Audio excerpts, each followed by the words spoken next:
Hello and welcome back to If Not For This podcast, where we dive into all of the choices and unexpected moments that shape who we are. Last episode, you guys know that we kind of dug into the lore, everything that shaped who I am. I loved that episode, but I was left with thinking, gosh, I sure left a lot out. And I think that's a real positive way to feel after trying to put your entire life into a 60-minute, or I think it actually was around 45 minutes. I think that's how you should feel when you try to squeeze the story of your life into a 45-minute episode. So I thought we would take some time today to delve a little bit deeper. And then at the end of the show, I had a few exciting items of news for you guys. We are potentially going to be getting together. And so I want to give you a few of the details. It's in the definite baby stages. But I think that if I tell you guys about it, that will speed up my process on hammering out those details and getting those to you. And hopefully some of you listening will resonate with what we're trying to do at the retreat and feel led to come and join and be a part of this. And I'm really looking forward to it. It's something that I've wanted to do for way too long, several years. And to think that we're finally going to be able to do it is just really exciting to me. And then at the end of the show, I wanted to pass on some life hacks that I've kind of learned as I've struggled through this week with being busy and trying to get things done and hit my health in a holistic way from every different angle. And so at the end of the show, I want to kind of share some things that have worked for me in case they'll work for you. In thinking on where I'd like to head this week in adding more information to the story, the lore, it only seemed natural to me that I delve into Jay and I's relationship. I wondered, should I have Jay sitting here while I tell you about it? But you guys know how I feel. I'm never going to bash him or be negative about him unless I'm, of course, teasing or flirting. And in that case, he's going to listen before we release this episode. You'll know the drill, just like I did last time. I do want to talk about Jay a good bit today. And so I promise to you, my commitment to you guys is that he is going to hear the episode before we release it. And then hopefully that'll give us a wonderful opportunity to bring him into the studio as a follow-up to the follow-up, as this one is kind of coming as a part 2 to the lore. And then we'll bring him in for a part 3. And if there's anything that he wants to expound on further or feels like maybe I painted it in a different picture than he remembers it, that's when he can do that.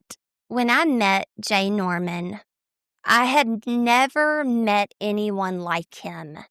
I seemingly made my way about the earth, apologizing for getting in everyone's way, for taking up too much space.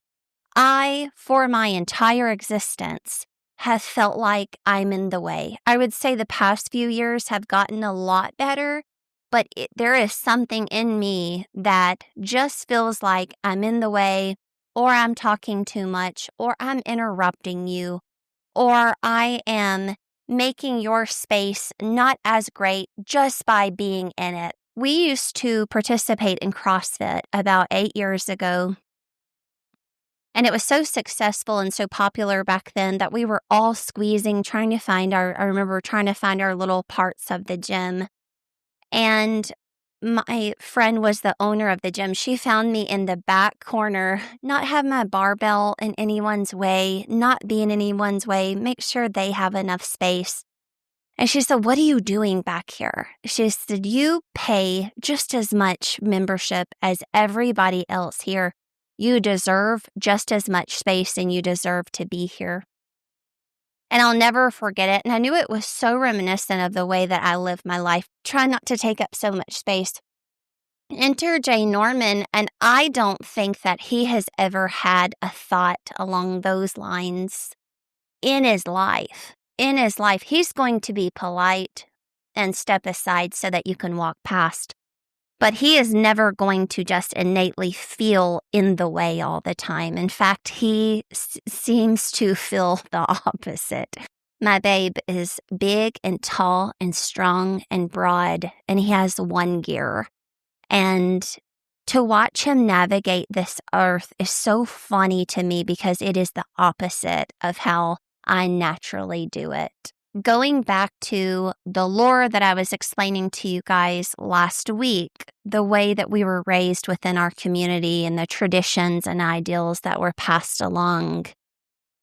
If you look at Jay and I's upbringing, they seem similar, but they're honestly opposite, just like everything else. And I'm going to show y'all several different examples of it today. Jen Hatmaker came out with her book this week. It is the most brilliant book. She does an audible version where she reads it. And if y'all love her like I do, you will love it. And something so wonderful and emotional is when she's talking about any of her friends or her family, she has them read that part. So maybe a sister sent a life-saving text message at the perfect time.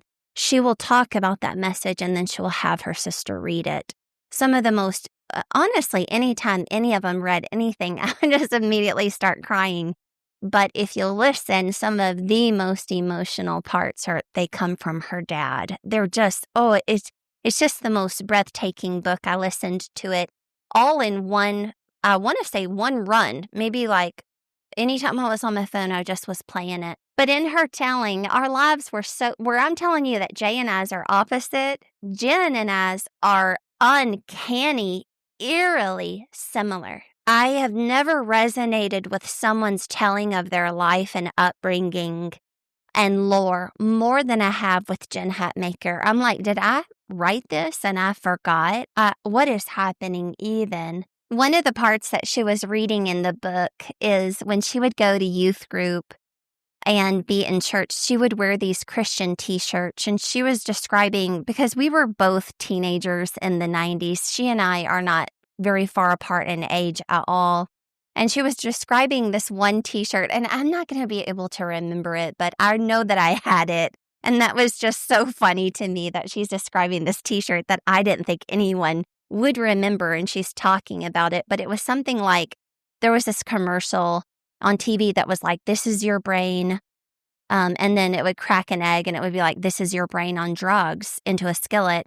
And that was the premise of the tea. Like, this is your brain. This is your brain in sin, or I don't know. It was something, along that line.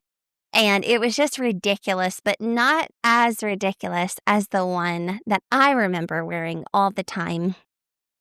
And not only did it serve as a way to tell people that we were Christian, it was a way to inject fear into the hearts and minds of the small teenagers around us.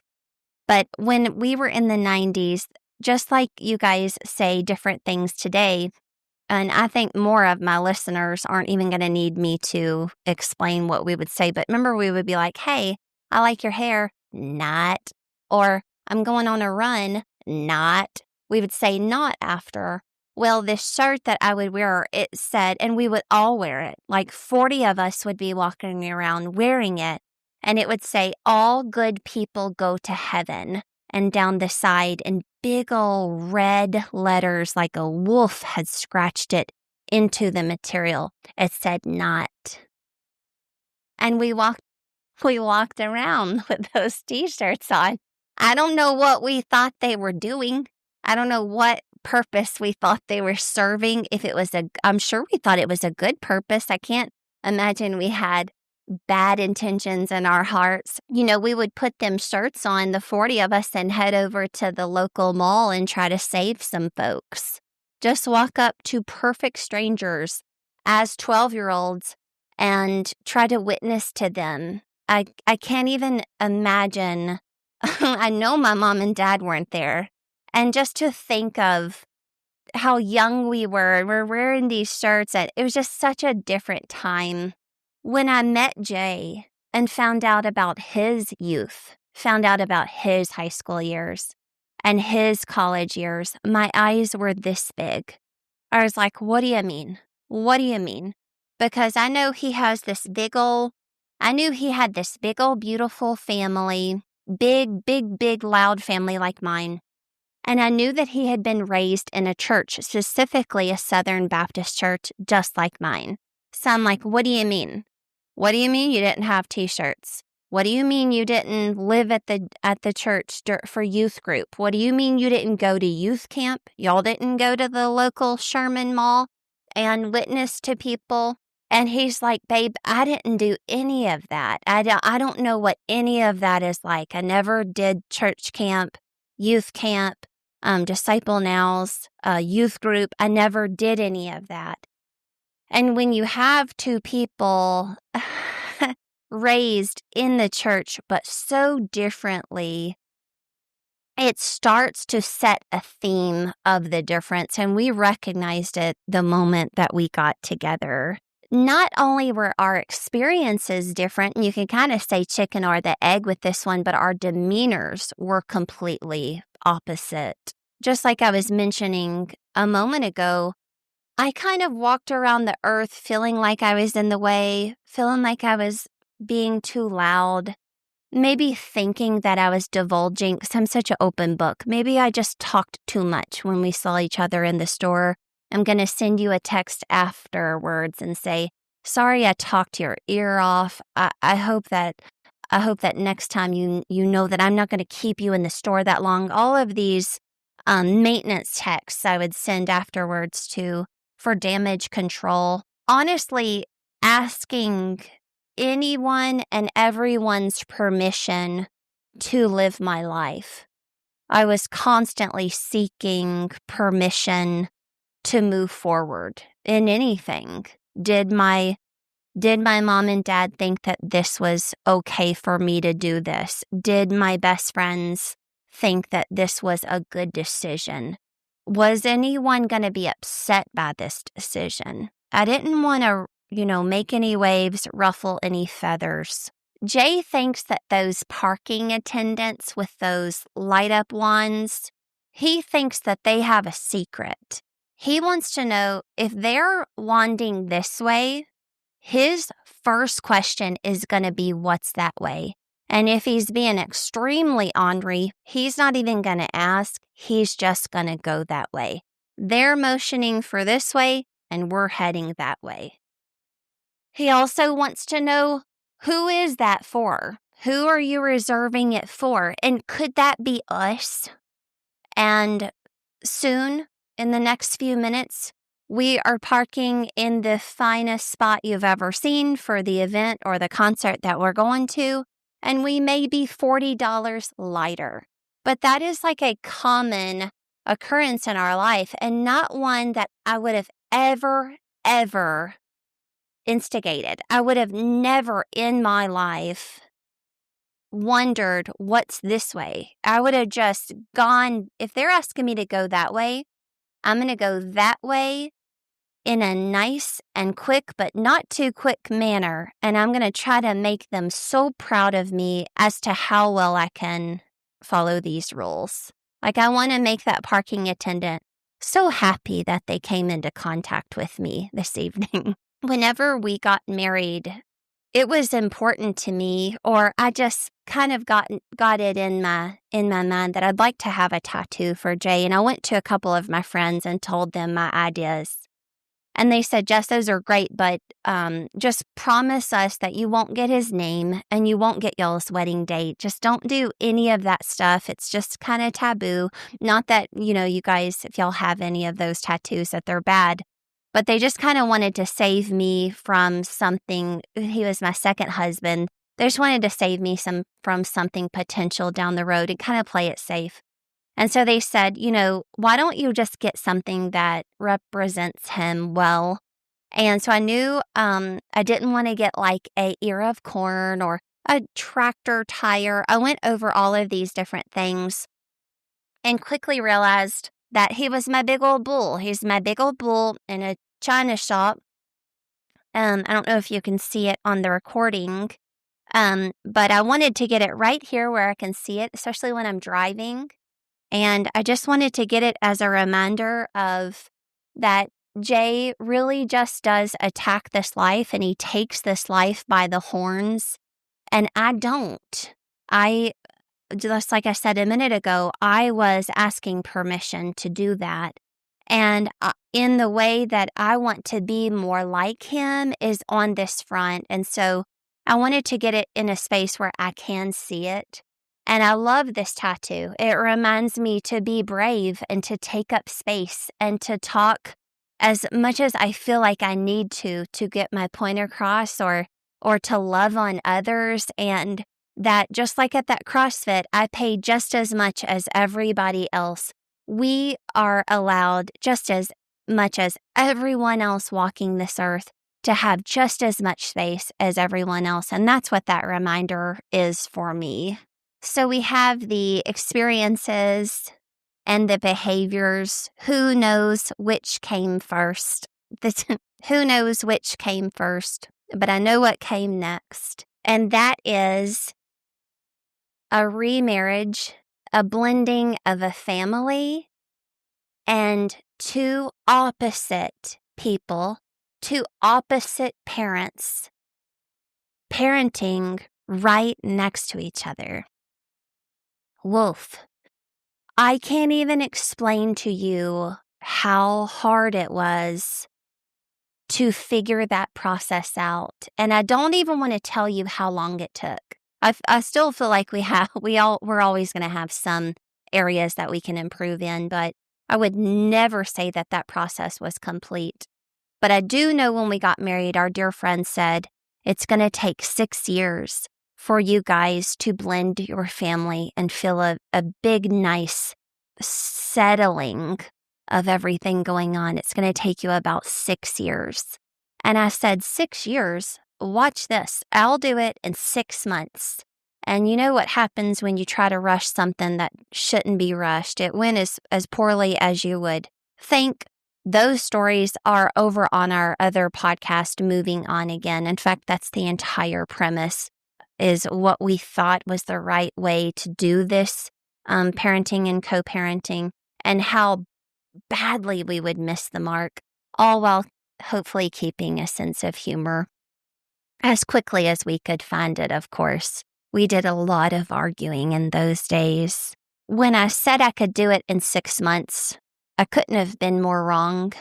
And when he said it would take 6 years, he couldn't have been more right. Right at that. And I don't know if maybe he spoke that over us. I do not think he prolonged anything. I think for the most part, maybe it should have taken us 8 and he helped us to get it at that 6, because he did speak that over our family. It was 2 parents that parent exact opposite of the other. And then you have a mom and a dad, and those, one is a mom, one is a dad. Those roles are different anyways in any family. But what we realize so quickly, and we talk about this on the other podcast, is if one of Jay's kids was doing something that was not correct, and I went to Jay and said, hey, this is going on. I don't think that this is right. And I always want to teach our kids, like, let your yes be yes, and we're not going to tolerate lying. And in the beginning, those things that I wanted for our kids, there were dozens. I mean, I tried to have my thumb on all of them. Back in the day, there were many things that I was making sure they weren't doing. And that was an even bigger problem. And so as you can imagine. So we had Jay, who had already learned how to choose his battles, and even more so within the process of blending a family, because that's tough. And I bet the kids feel pretty stressed out. So when they're talking back to us, maybe they're stressed out, Jess. And I'm like, that's rationale. And I don't think rationale plays a part here. I just want to rip them a new one for speaking to me like an idiot just then. Going back to, say one of Jay's kids does something, I go to Jay and I say, hey, this kid has done this. What do you think we should do? Well, if he could hear any type of tone in my voice, instead of him hearing what had happened and turning to the child and disciplining the child, he almost turned back at me, and we would now be in an argument. Same with me. If my child had done something, Jay witnessed it, Jay would come to me and let me know, instead of me turning and letting that kid know that that's not how we're going to act here, that's not how we're going to talk to adults or to our siblings. I would get defensive and turn back at Jay. And we noticed it so quickly that we just weren't good at it. We were not good as a remarriage, a blended family of step-parents. We were not good at parenting our children together. For some reason, it's almost like when you're at the store and a random lady tries to discipline your child. Think of the feelings you have for that stranger in that moment.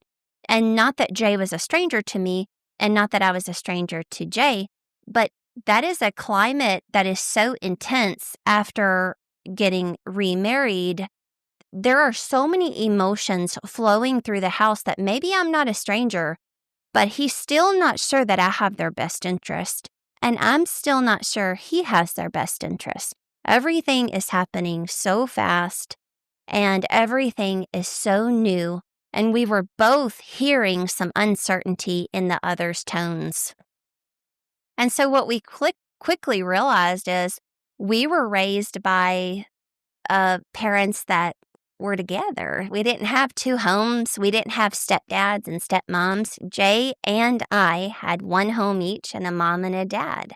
And that mom and a dad parent their children us in such a way that cannot happen in this new dynamic until you can figure out how to do it. And that was going to take us some time. It's never going to be instantaneous. And so we had to realize that for the moment, in a traditional set of family, you're going to have the mom and dad, and they put each other first, and then the children come second. In our family, that couldn't happen. I couldn't come over Jay's small children because that sounds like child abuse.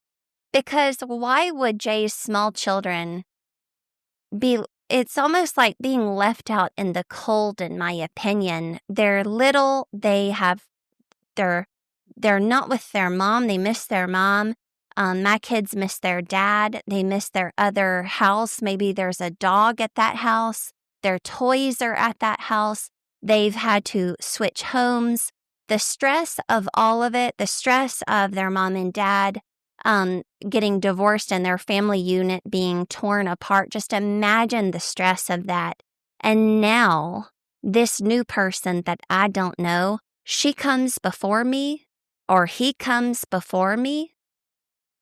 And so for Jay and I, we had to just say, the parenting has to be done by that parent.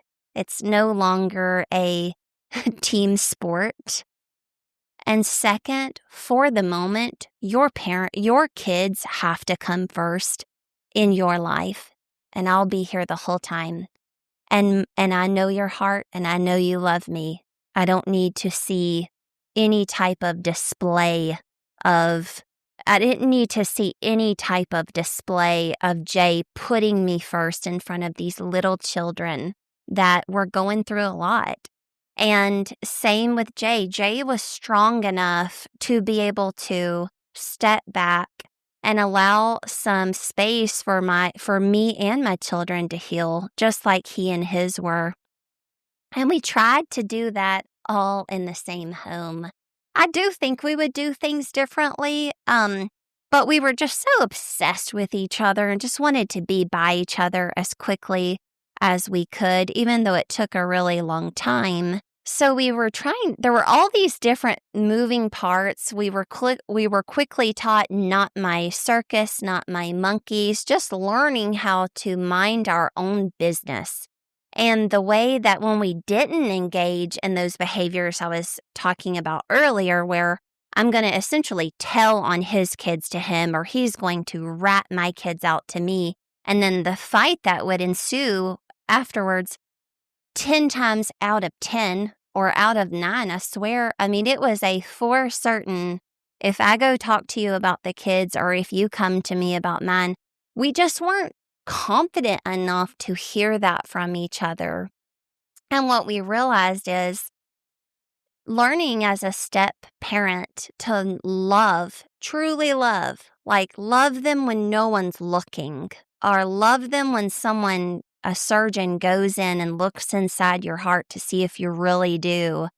We figured out that is a process that takes time, and until it is complete, until enough experience and love and goodness and sadness and all of the things that go along with being a family and a family executing life together and the bonding and the connection that occurs, until Jay could say that he truly loves my kids, and until I could say that I truly love my stepkids, there was not going to be any type of parenting or decision making.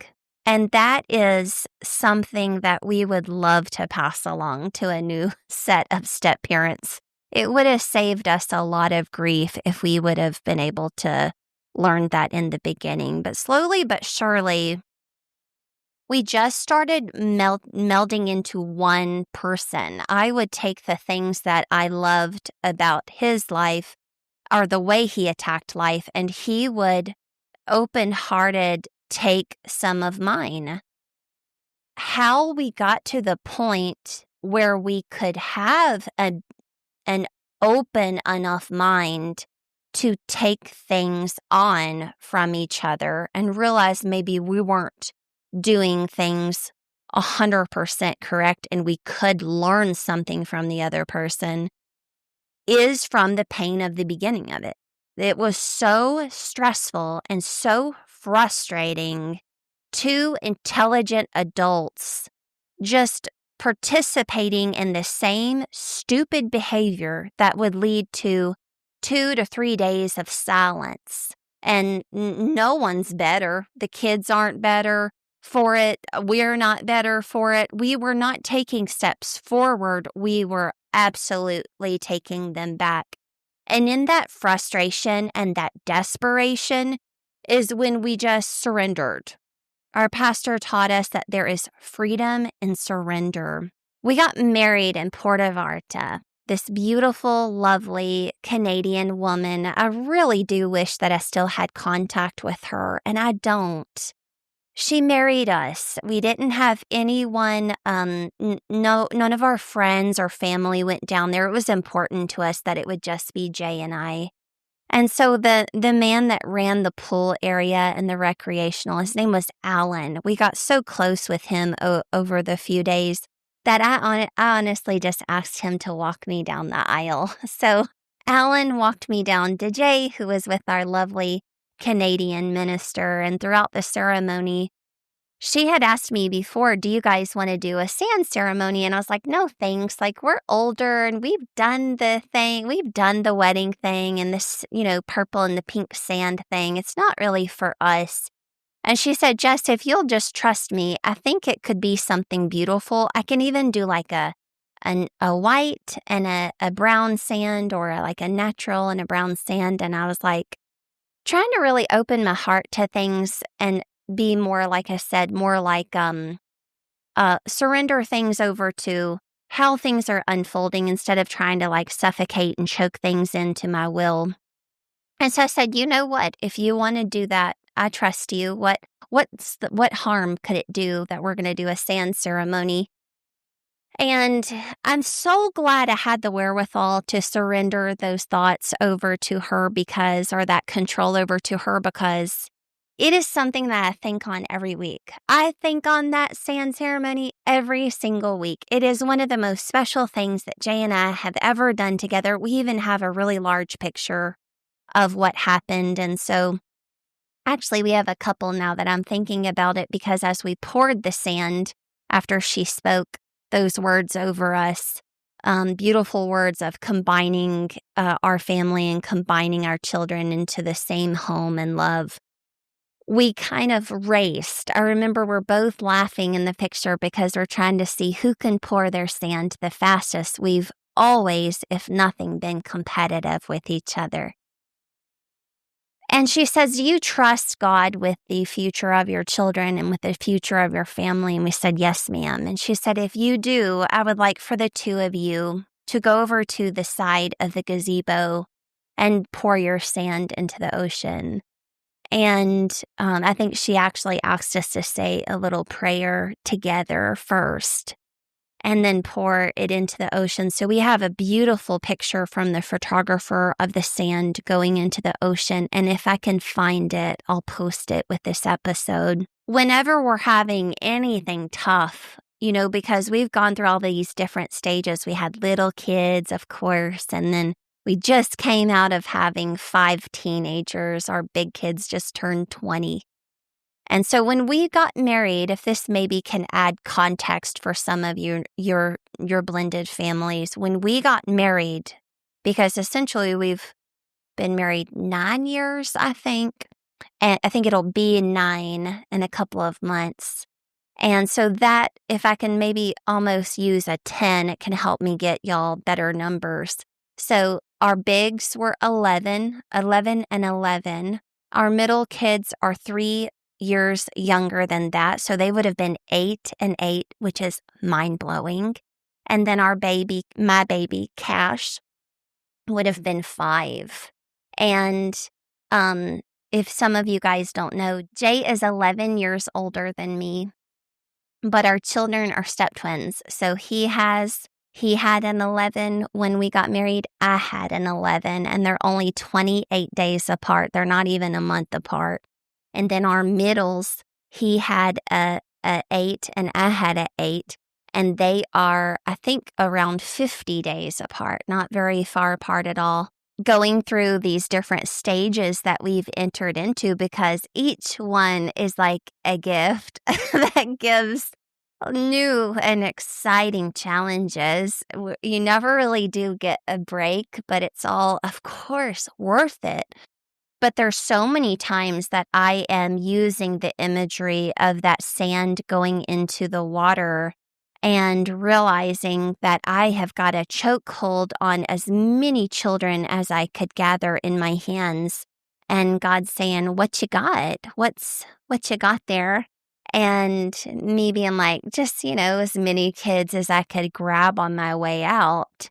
And he's saying, why don't you remember that sand that you poured in surrender into the ocean as you gave me full control on that day of your children's lives and your family's life, and the freedom that you could possibly find if you could make good on that commitment. Bob Goff says that in a marriage, you guys have a front row seat to each other's lives. And if you could just find a way to listen to each other in the heat of those discussions, you would realize that the other person has such important and helpful information for you.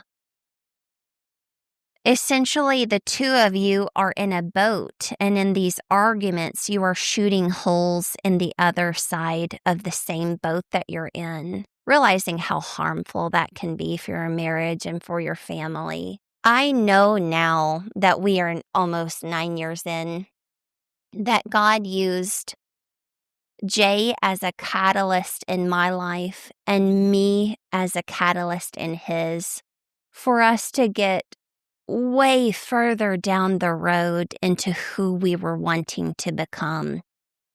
In the beginning, maybe way more painful than it is today, but I know there are times that he still uses us in each other's lives in that manner. And it's almost like a muscle we have flexed. We know what's happening. We know why God is using us to push those buttons and to shed light on the things that hid in those recesses of our hearts instead of being weeded out of there. I feel like I have mentioned on this show, I have a feeling that I've mentioned it on this show, almost with maybe Courtney's episode. But there is a skit that I would like to show you guys. And in the mention, I tell you guys, it's a skit that these guys do, and I forget what they call themselves. And it's funny, when I found it today, I remembered and I had a good laugh because they are called the Skit Guys. And they played maybe in the early 2000s. I bet you they're still around, but I don't come into contact with them. I might need to change that. But when I saw this video, I bet you it was 2005, 2006 maybe. I'll have to check the dates. But in the video, you're going to see it is more so you being the slab of marble or granite, and God using the people around you and the experiences around you and the situations around you and the difficulties in this life to chisel away at the things in your life and in your heart and in your mind that should not be there. So I'm going to play it for you guys now. I hope you'll enjoy it. It's a little long, but I promise you totally worth it. This is the Skit Guys. It's called God's Chisel. Ephesians 2:10 says that we are God's workmanship, his masterpiece. I don't know about you, but when I get up in the morning and look in the mirror, I don't really see a masterpiece, you know? I mean, maybe a Picasso. It's like, but I want to be his masterpiece. I want to be everything he created me to be. And so I go to him in prayer and I say, Dear Heavenly Father, do whatever it takes to mold me into the image of your Son. Make me your masterpiece. In Jesus' name I pray. Amen. Hi. Whoa. Who are you? I'm God. You said the prayer, so here I am. You're not God. No, I am. You said the prayer. That's how it works. Okay. If you're God, then make it snow in here. You know what? I really don't want to make it snow in here because it'd get kind of yucky. Yeah, you're not God. Why do you say that? God wouldn't say yucky. I do. It's a Greek word. Oh. Okay. If you're God, what does Lamentations 15:9 say? Lamentations is only 5 chapters. It's a very short book. Oh. Why was it so short? I was tired of lamenting. Oh. Okay. If you're God, who's going to win the World Series this year? I'm really not into playing games. Why are you so much into playing games? You are God. What gave it away? You answered my question with a question. I did? Yeah, I do that, don't I? I did it again. Step right up. Here we go. Okay. All right. Hey, what are we doing? I'm going to make you into my original masterpiece. This is the process. Oh, okay. Got it. Yeah. Wait. What are these about? These are the tools I'm going to use to make you into my original masterpiece. Okay. Hang on. Yeah. I thought you were a carpenter. That's my son. Step right up. Here we go. Okay. Oh, hey, God. How do you know what to chisel away and what to leave?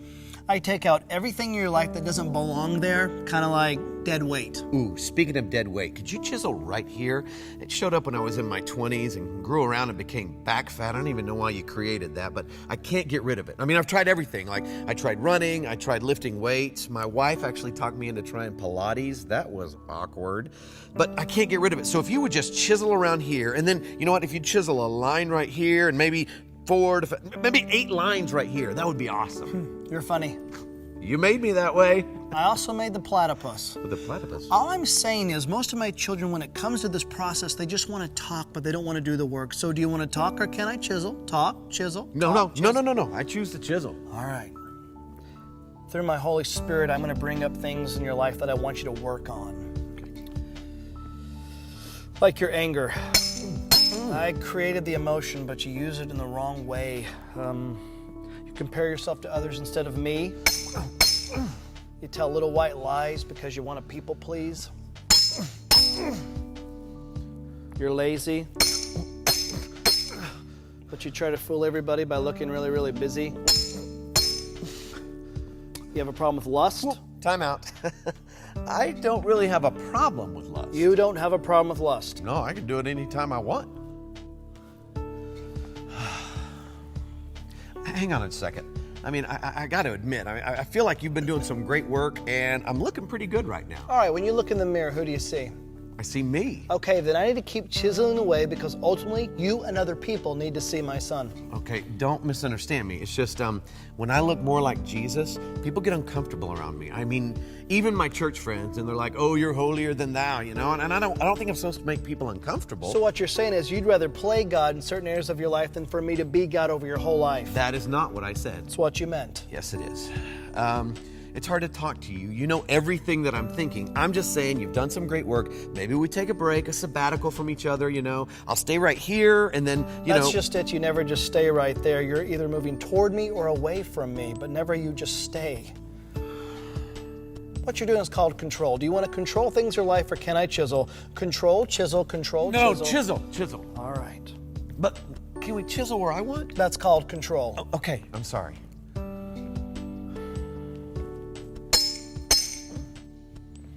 Now this right here, this secret sin that you keep running to whenever you're hurting, angry, lonely, tired, that you think you're fooling everybody, but it's making you a whitewashed tomb. Are you ready for me to chisel this out of your life? Yeah. See, it's a process. It's not a sprint, it's a marathon. It's your whole life. And you care so deeply about what other people think of you. It's rubbish. It's garbage. The greatest thing you're ever going to hear is at the end of your life when you hear me say, "Well done, good and faithful servant." That's what you keep your eye on. That's the prize, heavenward. Oh, that hurts. Oh, trust me, this hurts me more than it hurts you. Right. Okay. I'm sorry. I don't think you understand this pain. Pardon me? You're asking me to sacrifice a lot, God. Don't talk to me about sacrifice. I know all about sacrifice. I sent my son to die on the cross for pain, for sin, but I also did it for another reason, to give you freedom. Do you know what insanity is? Insanity is doing the same thing over and over and over again, expecting different results.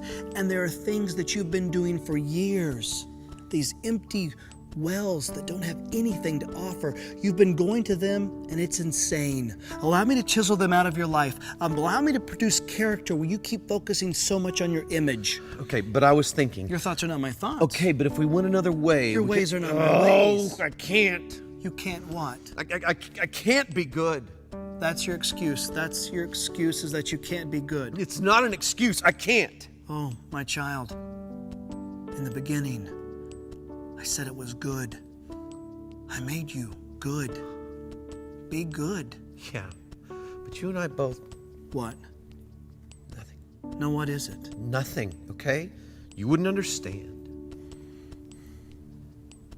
I, God of all the universe, wouldn't understand something one of my children has to say. Try me. It's just, I let you down so many times, God. No, my child. You were never holding me up. I hold you up with my victorious, righteous right hand. Never the other way around. In this relationship, I hold you up. Okay. And chisel away. But just be prepared for what you're going to find in there. Because I know who's inside there. Because I get up every morning and I look at him in the mirror and I hate who I see. Because deep inside there, this little kid who gets up every morning and dresses like an adult. And I go out and I try to do what I'm supposed to do, but I can't, okay? I can't be who everybody else expects me to be.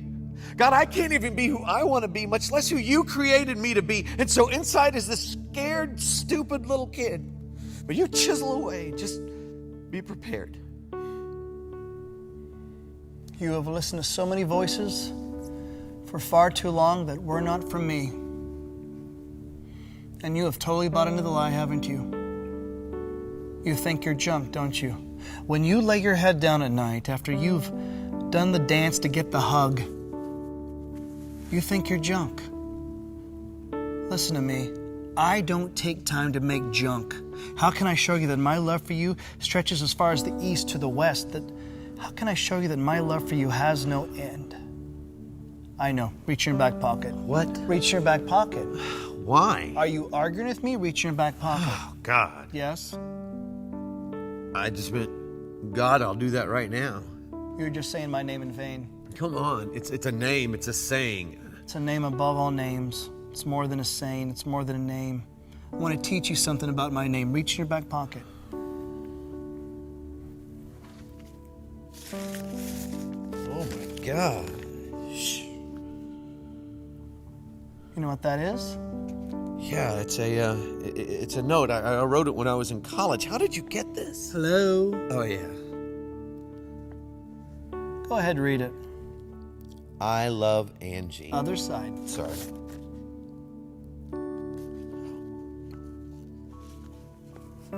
Dear God, did I hear you right today?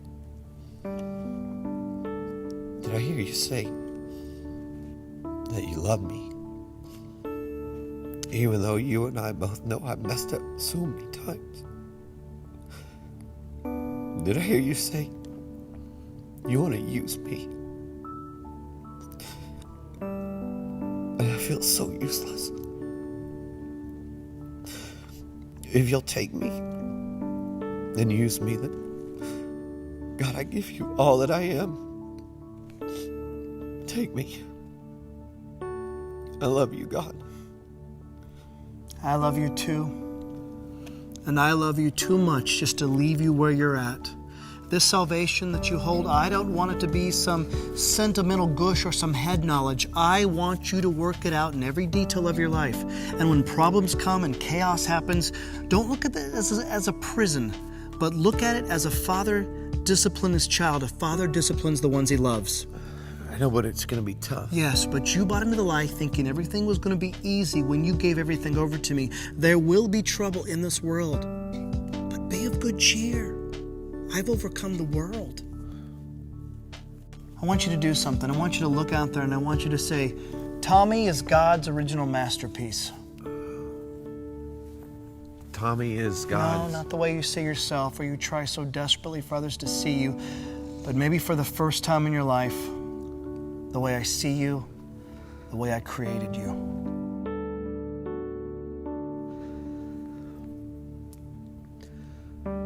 Tommy is God's original masterpiece. Yes, you are.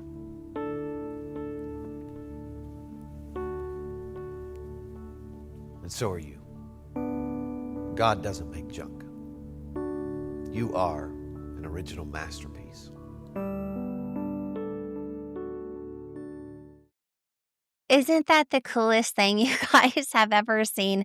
I swear I saw that, I told you, probably in 2005, 2006, and I have thought about it at least once a month as I've walked through this life. I thought it was really neat when I was looking for the video. I saw that one of the descriptions, it said, the process is painful, but it leads to freedom. And I thought that was a really way to describe their idea for the skit. My hero in my life is my Aunt Mary, and we lost her about 4 years ago, maybe a little longer because of how this life is flying past us. My Aunt Mary is just like Jay in the fact that she is as opposite from me as you can be. She is, maybe 5 feet tall. I've always been near 6 foot tall. She speaks in a whisper. I've never spoken in a whisper in my life. She is calm and kind and loving and makes space for others. I bet you she's never interrupted someone in her whole life. We thought that maybe we would hear from the kids, my cousins, who are just so funny and lovely. We're all so close and have the same broken sense of humor. We kind of thought that we would get to the bottom of it. We thought that maybe they would say, she had all of y'all fooled. She had all of you fooled behind closed doors. She did not act like that. And at her funeral and in the months following, it was quickly found out that she wasn't fooling any of us, just as the way she carried herself as a friend. That was the same way that she parented.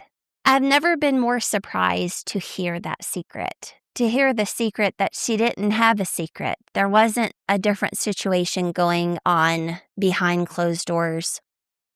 And when we lost her, it was so clear to me that I wanted to spend the rest of my life trying my hardest to emulate hers. The problem is we are nothing alike. And all of the things that I love in her, loved about her, loved the way that she chose to be, wasn't going on here. It just wasn't. It's not how I'm wired, I would say. I always kind of feel like that's a little bit of an excuse. It's just not how I'm wired. I'm sorry I lost my shit. It's just how I'm wired. But in this sense, my genetic personality makeup is just not like that. But I've always just been so attracted to the way she would make others feel. She was one of those people that if someone was mean to her, they were definitely the problem. Like, what is wrong with you? Like, how could you be mean to this angelic human? As I think over the past 9 years, maybe I am as opposite from my Aunt Mary as I possibly can be. But Jay's role in my life has helped me to become somebody that, I would have never become this person if not married to Jay and been a part of this blended family.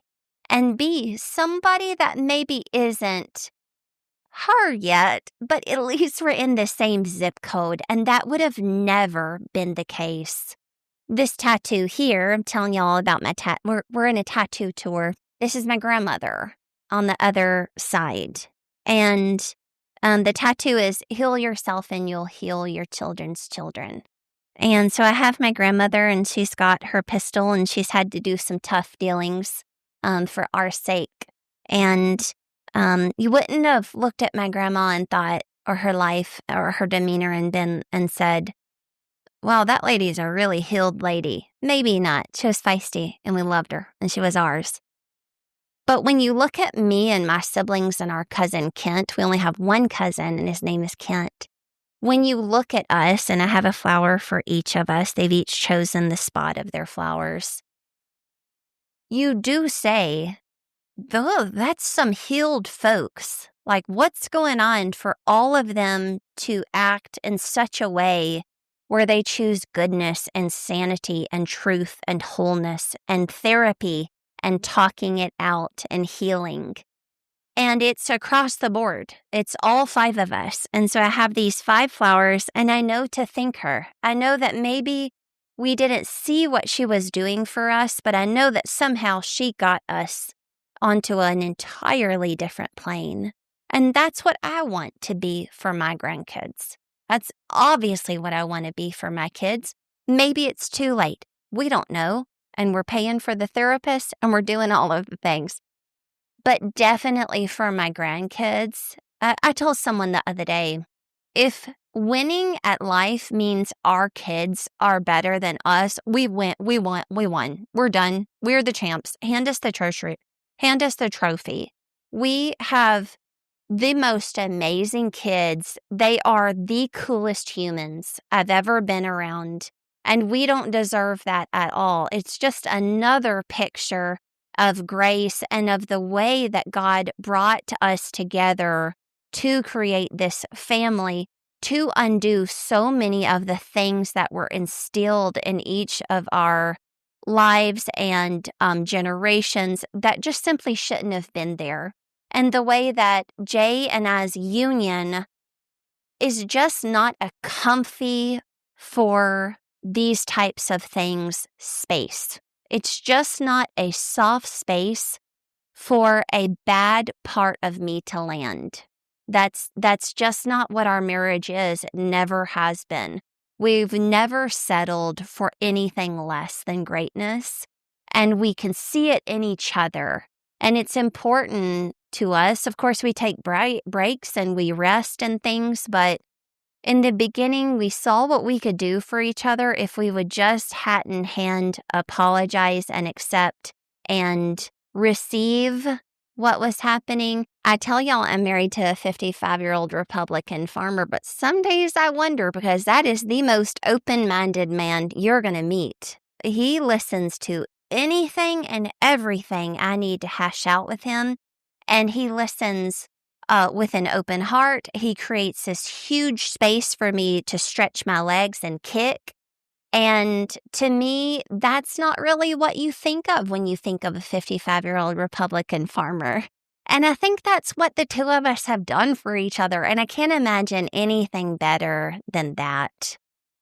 I really can't. So hopefully he'll come and do a follow-up episode with us. I told you guys in the beginning that I'd learned a couple of life hacks this week, so I wanted to tell y'all. I thought that it might be a little helpful for me to focus on just a couple of things because my brain can't really gobble a lot of stuff at the same time. So I've really tried to isolate just two main goals that, the tiny habits where they just choose a couple of things and see how you can do with those. And so for me, mine was water and protein. So I looked it up like again and again. You just kind of forget the numbers on what you're supposed to be having. But for me, I'm 5'11". I weigh around 215 and I'm 45. I should be getting almost a gallon of water every day. And then I should be having around 180 to 200 grams of protein every day. That's not easy for me. I don't like cottage cheese. I don't like yogurt. To me, there's not a lot of things that are, maybe I want to have some chicken or salmon or things for dinner, but I'm going to snack during the day and I'm not going to have all of these hearty protein things throughout the day. And so anyways, I want to pass on my hack to you. This is what I do.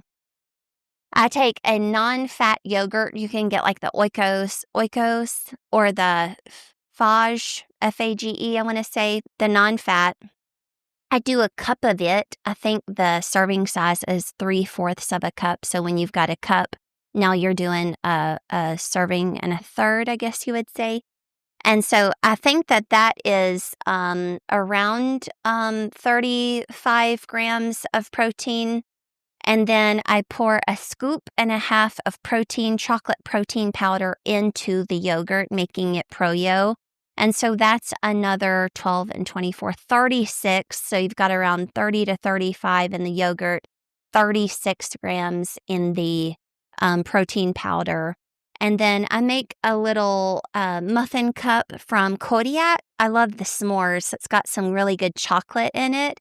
And I do believe that it has 12 or 13 grams of protein in that little muffin cup. And I'll sit it right down inside the Pro-Yo. And then if I'm really hungry that morning, I'll poach a few eggs. And that'll give me another 9 or 10 grams of protein. So right off the bat, around 8:30 in the morning, I'm already kind of getting 70, 80 grams of protein. And that's going to help me take a huge bite out of that number that I'm trying to get to. Same thing with the water. Before I'm having my coffee, I'm trying to down at least 2 bottles of water. And then I try to break up visually my day into thirds. And I realized to get that gallon of water that I need 1/3 of a gallon in the morning, 1/3 of the gallon during midday or lunch to midday, and then 1/3 gallon in the evening. And if I break it up visually like that and kind of, I have a white erase board and I'll kind of make notes on there. That's been really helpful for me. Another hack that helps me scratch my brain in just a nice little way is I've got a weighted vest and I've got 2 sets of ankle bangles, like ankle weights that I've shown y'all. And what I'll do is I'll load it up. I'll put the weights on my arms, on my wrists, the weights on my ankles, and the vest, I'll be wearing it. It's a 20-pound. I'll take the dogs on our 1.5-mile loop, And when I get back, I get to ditch something. So if maybe my arms are tired, maybe I can't breathe because the vest is way too, it's kind of up to me. It's what I'm feeling like. I try to keep it real loosey-goosey. And so I'll ditch something and then I'll go on another 1.5 mile loop with the remaining weights. And then if I want to just do a nice casual no weights, I'll do that to finish. And what's really nice about that is you're so used to the weight that you almost feel like you're floating or like you can sprint down the road. So if you guys need any links to those weights or weighted vests, just let me know. The last thing that I wanted to talk to you about was something that we are in the preliminary stage dubbing Whiteboard in the Woods. And that is where, as a group of women, we will get together, creatives, authors. You have a podcast, you have a vlog, you're a social media influencer, you're a teacher, you're a professor, you're in the field of creating content in any form, and you would like to come sit with some other creatives with a whiteboard, the coolest dry erase markers you've ever seen, the prettiest color sticky notes. If just the phrase whiteboard lit your heart on fire, you're who I'm looking for. I believe for the first one, we're going to try to do it sometime. I know this is not very helpful, but I do know that we are going to try to do it sometime in the next 5 to 6 months, hopefully sooner, but I'm trying to give myself a little bit longer. I think my producer wanted me to say 3 months, so I'm going to say 5 or 6 because y'all know how I am. Second, I want to say the first one that I'm pretty comfortable having 12 to 15. We'll do it here at my house. And so 12 to 15 of us. It can be smaller. I don't mind if it's 5 or 6 of us at all, because I think the first one will be a lot of fun just to get all the kinks out and find out what worked and what didn't and just be able to connect and love on each other. And that's something that I've really had a heart. It actually comes from Jen Hatmaker. About that I mentioned earlier in the show that she come out with her new book. It's called Awake, if I didn't mention her title. She has always been such a huge hero of mine. And about 5, 6, 7 years ago, she mentioned that her and her 9 closest girlfriends that she talks about in the book, she still got them. They went to a lake house with fuzzy blankets and glasses of wine, and they each got 1 hour at an easel and a whiteboard, and the 9 would pour into that person. Maybe they were stuck on a chapter. Maybe they were trying to decide the premise of a podcast or an episode of a podcast, but they were just feeling stuck with like a creative block. And so they would present, and then the other 9 would workshop and laugh and tell stories and help and just kind of connect in that way. And I think of this group by the lake with fuzzy blankets and glasses of wine. I think of them every week. And so why haven't we done it? I don't know. But are we going to do it? Yes. Will there be charcuterie boards? Yeah, you guys. A lot of them. A lot of them. And we're thinking about doing, yoga or chair massages or walks with the dogs, or we'll play some pickleball or a game of basketball. We'll rest. We'll slug it out in the hammock. No rules and enough space to just enjoy yourself, whatever that might look like. So I'm really excited to announce Whiteboard in the Woods to you guys. I want to, of course, say it's going to be Whiteboard in the Woods 26 here in close to Dallas, Texas. So, all right. Well, I sure appreciate you guys being with me, and you guys sent the most beautiful messages about last podcast. You guys were so amazing to share it with all of your friends. The episode was shared more than any other episode that we've had, and was listened to more than any other episode we've had so far. So that gives me such a good feeling, and it helps me to push to keep going. And I really do appreciate y'all. I love you so much, and I'll see you guys in a couple of weeks.